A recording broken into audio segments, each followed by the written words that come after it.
Ramai pandai tapi tak bersedia. Saya sendiri dah tengok ramai anak muda bijak, CGPA cantik, degree pun elok, tapi bila habis belajar, tak tahu nak ke mana. Kenapa?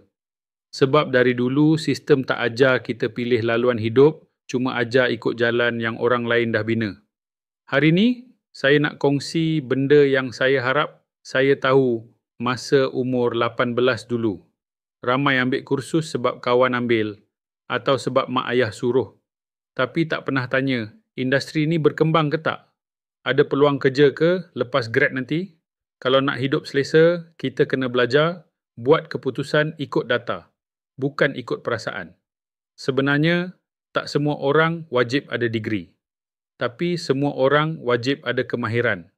Ramai orang berjaya hari ini tak pun habis universiti, tapi mereka ada skill. Digital marketing, data analysis, pasang solar, design 3 dimensi. Sekarang, kemahiran jauh lebih mahal daripada segulung kertas yang digantung di dinding. Nak tahu kerjaya yang tak glamour tapi bagi makan sedap? Tenaga boleh diperbaharui, penganalisis data, keselamatan cyber, teknologi pertanian moden, kesihatan mental, semua ni akan terus naik dalam 10 tahun akan datang. Siapa yang tunggu, lambat. Siapa yang sedia awal, selamat. Saya kenal budak umur 21 yang ambil kursus Google Certificate dan Data Camp. Baru beberapa bulan belajar, terus dapat kerja 4,500. Sedangkan ramai fresh grad degree masih tunggu kerja sampai 8 bulan. Bezanya, yang seorang ikut sistem, yang seorang lagi bina sistem dia sendiri. Kau tak perlu jadi semua orang. Kau cuma perlu jadi diri kau yang strategik. Kalau minat seni, campur dengan kemahiran digital.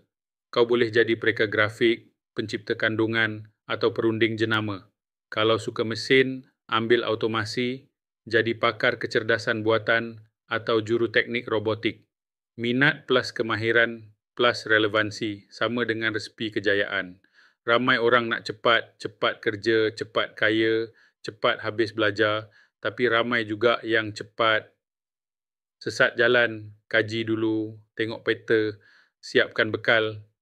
Sebab masa depan bukan untuk siapa yang paling laju, tapi untuk siapa yang paling bersedia.